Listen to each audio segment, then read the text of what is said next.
don't hyper focus on PPC. In order for Amazon to really come together, you need a lot of other things to go right, in addition to your PPC being as good as it can possibly be.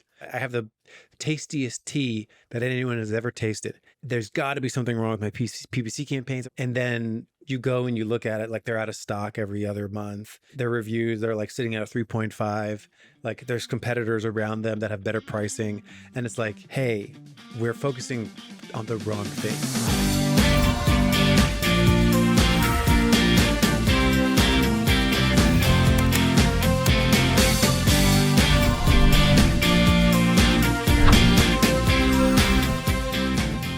Well, let's dive into. I had some questions for you. So, if you guys have never met Michael before, you've been involved in e-commerce, SEO, digital for well over a decade, and now you're this. You started Ad Badger, a premier Amazon advertising software company. You've been scaling and growing that, so you have a wealth of experience in figuring out how to get people to buy stuff online.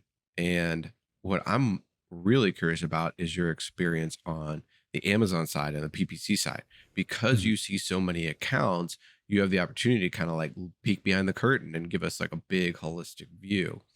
And one thing that I get asked a lot when I'm talking to e-commerce leaders is like, well, kind of what is everybody else doing, or how are other people solving this problem? So my first question for you would be, what do you see brands, sort of behind the curtain? What are the biggest mistakes they're making, and Mhm. what are they doing right? Yes, when I close my eyes at night, I do in fact see Amazon advertising campaigns.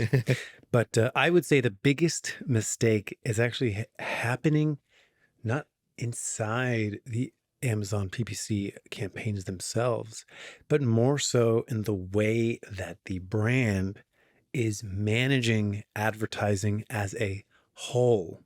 Mm, And here's what I mean by that. I talk to hundreds of people throughout the years about their Amazon accounts. And a common thread that I see the people who struggle with the most is that they have not built out an Amazon organizational chart of roles and responsibilities. And they either do one thing, they treat everything the same. And when you do that, you often don't get enough bandwidth to do all the things you need to do on Amazon to grow. hmm So they sometimes get hyper focused on advertising and don't pay attention to other things like their product market fit, their reviews and ratings, their competitors for competitive landscape analysis. And they miss so much because they are myopic and they're hyper focused on advertising and missing the forest through the trees. hmm Conversely, sometimes people are so focused on treating everything the same that they miss out on some of the nuance on advertising. So I sort of put this first category, this category of mistake is really that imagine you, even if you don't have, you know, $100 million Amazon company, right? Even if it's just $500,000 a year in revenue, which is great, big accomplishment. Imagine you had a boardroom where you had to invite your inventory manager who manages your logistics and inventory and ensures that your inventory performance is good in the way Amazon wants it to be good. hmm Imagine you had, catalog management sitting in a chair. Imagine you had customer service, who's watching the reviews and who's doing customer service. Imagine you had a PPC person. Imagine you had an SEO person. Imagine you had all these different people sitting around the table, maybe a CFO, all these people sitting around. And then you went down the line and and you gave each one a set of responsibilities and a set of KPIs. So I would sort of summarize this that people haven't thought of like the individual KPIs across the board for what their business on Amazon, on this marketplace needs. And that is, I think, something that people either spend too much time on things that they don't need to and they neglect things, or they spend time on a million different things without sort of regimented KPIs on all these million things. And then they kind of only go an inch deep on all of them. So it's sort of like one or the other that I generally see. But it sort of comes down to like not giving each item on Amazon its individual attention. Hmm. So it sounds a little bit like they're missing the 80/20 rule, sort of that Pareto principle of what is it? 80% of results come from, the top 20% of your listings, your revenue, whatever. And like you said, they might be going too deep on a listing, like, hey, should this word be in the title or should it not be in the title? Or Mhm. should we be targeting this keyword at $1.50? Maybe we should be bidding 180 Mhm. versus they either do that or on the flip side, they go super high level and they kind of are like not even optimizing their listings. They're just like, yeah, Amazon said it and forget it. And they're Mm. missing sort of the key levers to drive those 20% levers that drive 80% of the growth. Here's what I mean. Sometimes I'll see a product that almost Mr. Magoo'd their way into incredible product market fit, meaning the company might not even know why they're so successful. Yep. Whereas they had a vision for a product, they built the product, and the market absolutely loves it. They go into their PPC campaigns, they don't have a clue what to do with their PPC campaigns. They're going to have a much better time, a much more successful time than if someone hyper engineered their product to, play Moneyball and eventually get the most sales. And then they like hyper optimize their PPC campaigns, but they completely missed like product market fit, Mm, right? Like all these. So I feel like in order for Amazon to really come together, you really have to, if you want success on PPC, you need a lot of other things to go right, in addition to your PPC being as good as it can possibly be. So getting all of those other things right is incredibly valuable. The way that you think about inventory, the way that you think about reviews and ratings. To give you an anecdote, I got on the phone with someone just last week. They're like, there's got to be something wrong with my PPC campaigns because my product is perfect. My my product market fit is perfect. I have the best thing in the industry, whatever. I'm just making it up. I have the tastiest tea that anyone has ever tasted. yep. And there's got to be something wrong with my PPC campaigns. I was just working with someone. They were so bad at PPC. I opened up the account. The account was all messed up. And then you go and you look at it like they're out of stock every other month. Their reviews, they're like sitting at a 3.5. Yep. Like there's competitors around them that have better pricing. And it's like, hey, we're focusing on the wrong things. Mhm. So it's sort of like coming up with a set of KPIs to the left and right of PPC will help you ensure that it's Amazon can sometimes be like a house of cards, so it can sort of lay a better foundation if you're paying attention to the full story on Amazon. Mhm. And that's my recommendation for people. Don't hyper focus on PPC. To use cooking as an analogy, it's like you have this, you have a recipe and you have to have the right balance of each ingredient. If you have too much of one or too little of another, it's going to throw the whole meal off. And so it's like that Mm-hmm. guy coming to you and being like, hey, I need more PPC. And it's like, well, maybe you have, your PPC is perfect, but your SEO, like you said, your SEO sucks, your reviews suck, your images suck, all that stuff. And it's Mm-hmm. like, you're not going to make a great, I don't know, apple pie, right? Mm-hmm. With no sugar. Precisely. Yeah. So like really picture yourself in that boardroom and imagine you had a whole bunch of people and like what KPIs would they be responsible for? And like you can have the most perfectly architected PPC campaign and like maybe the PPC seat is doing exactly what they need to do, but then every single other person on that team is like missing their mark. Like images have never been tested, never tested a headline, never tested pricing, never did any of these things. It's like that is an incredible headwind that's going to slow down your PPC success. For sure. 100% agree. Moving on to another question I had, kind of on Mhm. the flip side, not so much like maybe the opposite of a mistake, but everybody loves a tip, trick, tool, Mhm. a free lunch. And honestly, there are no free lunches. But oftentimes there are like features, new rollouts, things that just get missed. I mean, even I'm involved with this game all the time. I mean, all day, every day. This is like our lives. And my brand manager still come to me with stuff and be like, did you see this? And I'm like, no, that's pretty dang cool. And nobody's talking about it yet. So is there any, kind of, what are you seeing? What's really cool right now? Any features that are flying under the radar that, haven't been spammed all over LinkedIn yet? Yeah, I would say the things that get the most buzz is often, have you seen this new update? It's like, okay, cool. That's an update. What does it allow you to do? And ultimately, like to bring it to my previous point, it's like every single thing that happens on Amazon should have a KPI around it. Like how good are we managing inventory? How good are our reviews? How good is our product market fit for our market versus competitors? Mhm. How good is our keyword selection? How good is our on-page SEO? How good is our PPC discovery spend? How good is our PPC evergreen spend and brand defense? All these different things, like high-powered companies are looking at on Amazon. I would argue that those highest powered companies on Amazon are not always jumping on the latest thing, because it's sort of like we want to be sure that our foundation is getting even stronger. So I just in general I do feel like that to be true. Mhm. And I have facts to back this up. I can see into thousands of advertising accounts. And one day I was just looking at, oh, this account spends 50 grand a month at an incredibly low ACOS. What does this account have? What is this account doing? I looked at another account. This account is spending 30,000 a month at an incredibly low ACOS. Like these ACOSs were in the teens and 20s. It's like, what on earth are these people doing? And I saw a couple different things, but the one thing that I absolutely loved to see, they had negative keyword multiples. And I defined this as the amount of positive keywords, so the amount of keywords and targets that they bid on, versus the amount of negative keywords. So like how many more negatives did they have than positive keywords?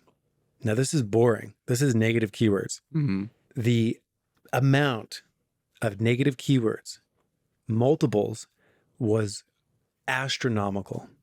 It was like 15 times more. So like if they had 1,000 keywords, they had 15,000 negative keywords. I saw one with 35, meaning if they had 1,000 keywords, they had 35,000 negative keywords. Mhm. And it was poetry in motion. The way that they identified things to not appear for, identified things to trim out, identified things to sculpt the traffic of that particular campaign or ad group. They did it with a mountain of negative keywords. Mhm. So I started to sort of develop this thing over the last few months. I call it like a negative keyword multiple, which is what is your multiple from your keywords, the things that you bid on, versus the amount of negatives in your account. And I think that number should be at least 10x. Like you should have 10 Mhm. times more negatives than you do positives. So if you have 1,000 positive keywords, you should have 10,000 negatives. So people can sometimes get so caught up with like, what's my perfect match type? Do I need more broad, more phrase, more exact, more whatever? And I would argue that if you have a lot of negatives, a high negative keyword factor, multiple, your actual account structure, the match types you choose, the way that you set up your campaigns is made irrelevant because you have so many negatives that sculpting your traffic, like really thoughtful negative keyword management, I think is something that the most successful account managers follow that completely gets overlooked. It's really about knowing your niche and sort of owning your niche and not trying to boil the ocean, because you'll often get directives of like, hey, we want to own, from upstairs saying, hey, we want to be number one when I search beef jerky on Amazon. And it's like, but do you? Because the ROI on being number one when somebody searches beef jerky is probably not as good as when someone searches organic beef stick, right? Like that's two totally different customers, right? The organic beef stick person is probably lives in Austin and has a startup, right? The beef jerky person probably lives, in Houston, Texas, right? And so it's like if you are dialed in with your negatives and funneling only those absolute best customers to you, you're going to be naturally crushing it with a super high ROI. And then it's like, look, if you want to own the beef jerky market, well, good, go start something that's for that beef jerky person. I think that knowing what your product is good at and what it's there for, and then directing your ads accordingly is probably the absolute best thing you can do on Amazon. All the Mhm. best brands I know that own their sort of niches do that really well. I would say there's an algorithmic purpose behind the negatives as well. Mhm. A lot of people talk about conversion rate being a significant factor in ranking and appearing for certain positions in an advertising quality score, which is, of course, how much sort of Amazon likes your bid. If you ever get into situations where I'm bidding $20 and I get no impressions. So there's sort of this quality score component. And I believe based off looking at all these things that not many people know this, but when you download a search term report, you see a fraction of the actual impressions that you earned. So you might have 100,000 impressions over a time frame. You download a search term report, you will see 10,000 impressions. And you go to sum up all the search terms, you'll see like 10,000 impressions, meaning like 90% of the impressions you will never see, which is where negatives can come in and help shrink that, help boost your click-through rate to get clicks in higher frequency. And like you're doing Amazon a favor. Like Amazon doesn't want you to serve ads where 90% of them get no clicks. Mm-hmm. So like by doing negative keyword management to such an intense degree, it allows brands to serve product ads with a way higher click-through rate. And I think Amazon loves that. And when you have a really high click-through rate, I believe it also informs like your profit, your revenue per impression. And I think Amazon really likes that. So I think there's an algorithmic boost that comes from this beyond just the mechanical components of sort of sculpting traffic. So this is a topic that I believe is hyper undervalued. I could talk so much about this. You're spot on. Amazon, when you think about ranking, Amazon, I think, rewards search, find, buy more than anything. And it makes sense. Like Amazon, shrink the steps that it takes someone to buy. Exactly. Amazon wants that customer to come find what they want as fast as possible and buy it, or find what they want to buy as fast as possible. Mm-hmm. So like to your point, if you're serving a black phone case when somebody's searching blue phone case, right? Amazon doesn't like that. It's not going to reward that.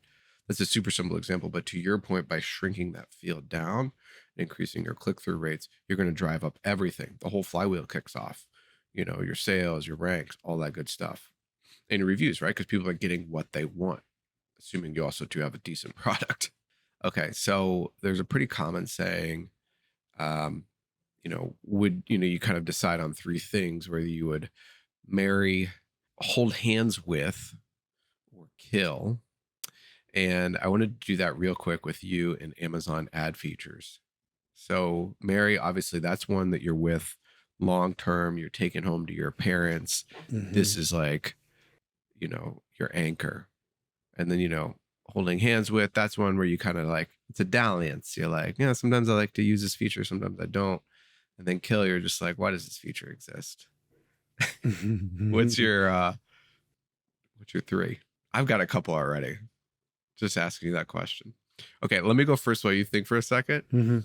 So the one that I want to kill is when you're looking at the Amazon Campaign Manager, you can't collapse the left side bar. So I'm always like scrolling right to look at charts. Basically, Amazon made me buy a really big widescreen because I can't collapse the left sidebar. And I'm just like, come on, Amazon, it's such a small thing. My kill is Amazon attribution, where you have to go into Amazon attribution and you need to go through this cumbersome process to create an attribution campaign just to get a link to put somewhere. Awful. Yeah, who put that there? What? Oh, I feel like that was an intern. They're like, hey, intern, go figure out attribution and we'll let you bury it like 3 levels into the campaign manager in a very non-natural spot. Right. The entire process of it, the fact that they don't just have a tracking link, you need to like tie a tracking link to a certain campaign. If you wanted another tracking link for that campaign, you cannot get one. You need to create a brand new campaign. It's just an incredibly cumbersome process. I'm always thinking about how can we accomplish this for a user by shrinking the amount of clicks. Like all those clicks add up. Yeah. It's like if you can do it in 10 clicks, let's do it in 2 clicks. And it's just like no one thought of that in Amazon attribution. So it's an incredibly cumbersome process, which is why I think it so very much barely gets used. Well, maybe, they're giving you money. So maybe that's why they're like, I don't know if we want people to find this 10% discount. Right. All right. So on the hold hands with, what's your dalliance, your love hate? Search query performance report. Oh, wow. I thought that'd be a marriage. Which is in brand analytics. I say the reason why it's not a marriage is because it is such a tease in the sense of you can get your information so little at a time So it's just giving you a little information, but it doesn't give you simple ways to compare months or compare trends or compare you versus the competition in a really consolidated, concise way. So it's so good, but it's such a tease. I agree. Like, I think that one of the problems Amazon has with developing new tools is not sourcing feedback from the community. Because when I use the SQP, Search Query Performance Report, so often I'm thinking, like, man, you guys are almost there with what Mm, could be a killer tool. But right. because you don't think like sellers or ecom leaders, you're kind of developing it like, oh, we'll create this pretty graph and we'll show some of this information, but they don't think of like use case. Hmm. And so you get something that's like almost there. I totally get what you're saying. And also the data is weird in the sense of, it'll tell you how many sales. Like, so it also like every report in Amazon is calculated differently. Yeah. So like the way that the search query performance report is calculated is different than your advertising data, is different than Yep. product opportunity explorer. It's different everywhere. So search query performance is very different. It's just a little frustrating. Oh yeah, I love it. Like Amazon, are we not querying the same database here? Like, come on. The answer is no. Yeah, Yeah. they're not. Okay, so last one, Mary. Who are we going long haul with? The search query performances report grandfather, which is the search term report. The search term report back. or search term impression share report is phenomenal because it tells you in a little bit more of a valuable way similar information about the performance of your campaigns. Because PPC is all about casting a wide net, seeing what does well, and then doing more of what does well and getting rid of what doesn't. Yes. So like if there's one report that you can look at, it's a search term report. I like to step back, and I think that you said something that a lot of people miss about PPC. Like at its heart, you throw a big net, see what kind of fish you catch, and then you dial it in until you're getting the fish that you want to get. Mm-hmm. And that comes back to your whole point about the negatives too, right? So the search term report, as you said, really helps you do that in a systematic, consistent way. It actually gives you the data that you need.